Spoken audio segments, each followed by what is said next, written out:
Well, all right, since we're stuck behind a car here, maybe now's a good time to chat a little bit. For anybody that's subscribed, thanks. I haven't put any, well, I think I got one riding video up from when I first kind of got started. But I've got almost 2,000 miles on my bike. And I've had this thing since the end of July. And then if you saw any of the other videos on my channel, you saw that I cut the flexor tendon on my thumb on my left hand, so I couldn't ride for pretty much 2 months. I was completely unable to ride. So I used that time to do a little bit of work on the bike, and I put a 2-in-1 exhaust, and you've probably seen, I tried the Thunder Max. There's a video on my channel about the Thunder Max. I did not have good luck with the Thunder Max, unfortunately. I wanted to. And just odds and ends, you know, I put some new grips on just to make it easier on particularly on my clutch hand. But my strength is it's about 90% back anyway, so, but these things made a huge difference. And again, there's a video on my channel for that too. So really just kind of doing some odds and ends, some grips, tried a couple different seats. I'm on this Lepera, which I love right now, this whip tail, or tail whip, I think is what it's called. But man, I love this bike. And, you know, I've only been riding for about, I mean, minus riding dirt bikes and 3-wheelers and stuff like that when I was a kid, but as a motorcycle rider, like with a license and all that kind of stuff, I've only been riding for about 7 months, and really about 6 months. In 2 of those months I was basically out. So I've only been riding for about 4 months, and I've got about probably 3,500 miles or something like that on a couple different bikes. So after I did the MSF course in May of this year, I bought a Honda Shadow. And by the way, it's New Year's Eve. Merry Christmas, everybody. Happy New Year's Eve. But I bought a Honda Shadow, and I basically just kind of rode that around my neighborhood for a while. And I got out and did this circuit that I'm doing right now. And I just, you know, basically just kind of stayed in town.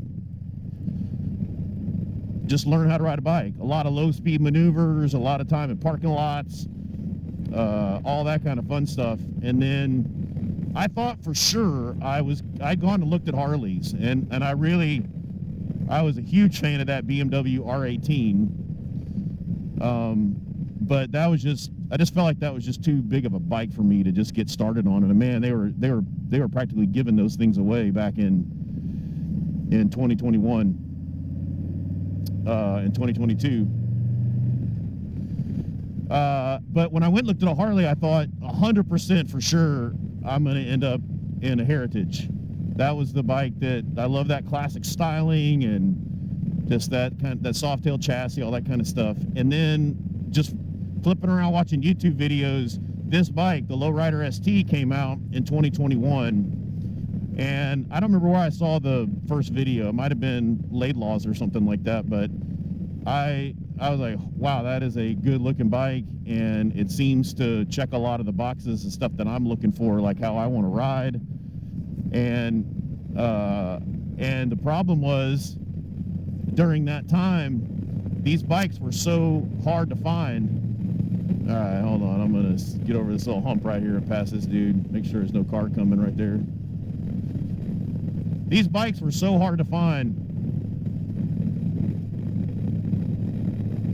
All right.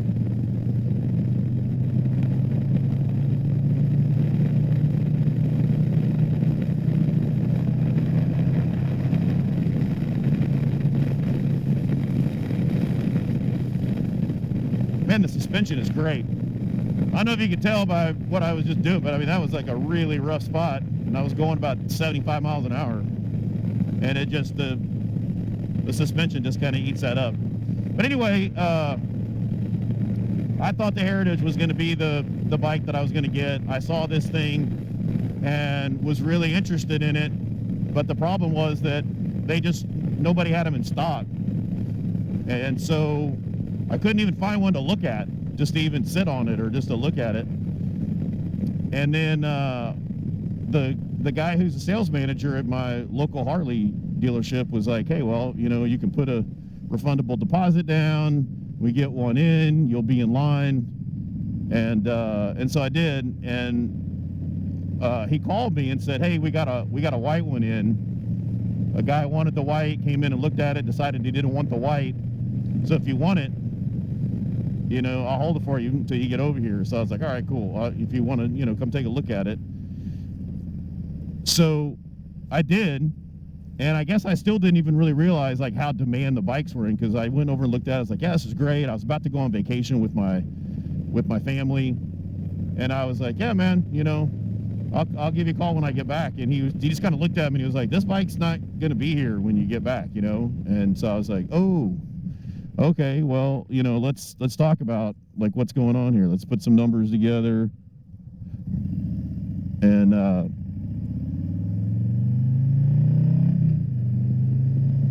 so we did, and everything worked itself out. And bought this thing, got a great deal on my trade-in. I bought this from Central Texas Harley Davidson here in North Austin, Texas. And the guys were great. They've been really great. And I just freaking love this thing, man. It's so comfortable. You know, it's like probably like any other Harley. I mean, again, I don't have a long history riding Harleys and riding motorcycles and stuff in general, as I just said, so I don't really have a lot of that to kind of pull back on. But man, these are just great bikes. They're just so much fun. You know, I feel like I'm kind of mostly done doing stuff to it. I think at some point a cam might be in the future, you know, just to kind of mix it up a little bit, get a little bit more torque. You know, the power is not an issue for me in this thing. There's plenty of power in this thing, but it would be kind of cool to maybe get a little bit more torque, especially a little bit down lower. And then of course what everybody wants is that, you know, they call it like the potato Harley sound. And it's unfortunate that you don't really get that until you cam your bike. But so eventually that will, you know, probably that'll happen. But I've got a 4-year warranty on my bike, and this thing has got so much, it's got way more power and torque than, I mean, it puts a smile on my face already. So I'm not in a huge hurry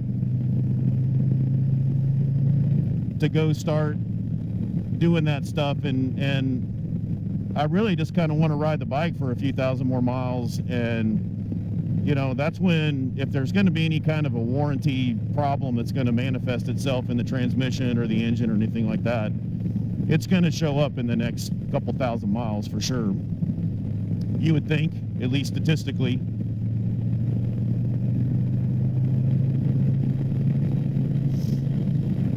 So anyway, just a quick ride just to check in and put an actual video. The only videos I put up so far were just me kind of working on the bike, just doing some upgrades and stuff, which is part of the fun, we all know, getting out in the garage and doing different stuff. This is actually, I'm back to the Harley stock windshield here. I had the Clearview XL on, but man, I'll tell you, when you start kind of going back and forth between seats and stuff, you know, I'm 6 feet tall, like exactly 6 feet tall. I've got a 32, 33 inch inseam. So not particularly, you know, long legs or anything like that for my body height. And if you check out the other video that I have on the Saddleman and this Lapera, the Saddleman sits you up like probably another inch or so higher on the seat.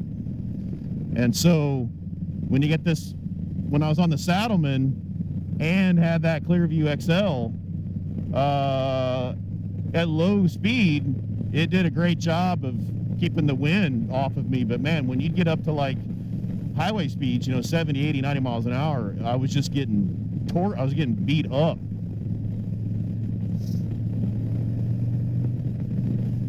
I was just getting beat up.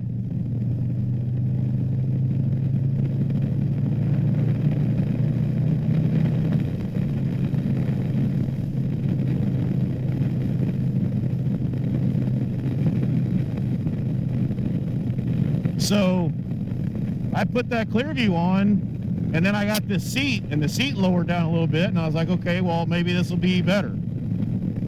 And it wasn't any better. In fact, it might have even been kind of slightly worse. So the whole thing with figuring out what windscreen you're going to use and what seat and all that kind of stuff, I would highly suggest or recommend that you figure out what seat you're going to use, and then from there figure out what windscreen you want, because the seats will change how close and how far away you are and how up or how down you are. So that's just my 2 cents on that whole thing. But I went back to the stock. This is a stock windshield, and this works pretty good. You know, I mean, I get hit with air up pretty high pretty good, but it's clean. Whereas when I was on the Saddleman, I was up a little bit higher and I was getting kind of pounded in a different, you know, the air was hitting me a little bit differently. But with the stock windscreen, you know, doing 80, 90 miles an hour, you're definitely getting the wind in your face. You can feel it on your helmet for sure, but it's a good, clean, it's not real turbulent air that's hitting you. So I might just be sticking with the stock windscreen here. I wish I had all of the Clearview models. I wish I had all the Clearview models to put all of them on and try them with, you know, both the seats that I have, because it's pretty easy to change that windshield out. It takes about 10 minutes, 5 minutes.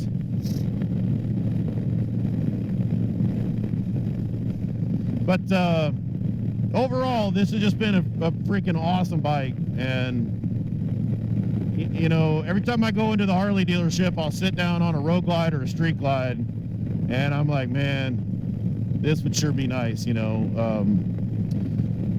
They're so comfortable. But I haven't really like really crushed miles on this thing yet. So,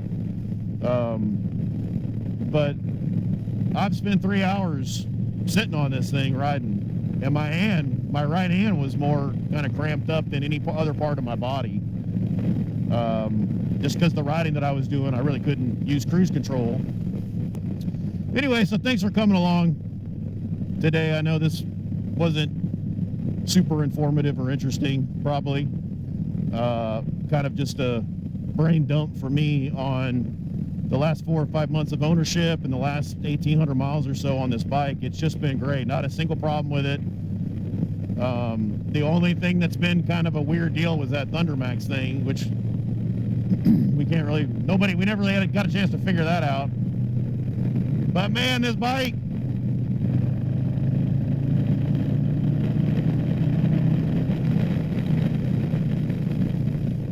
yeah, baby. So much fun.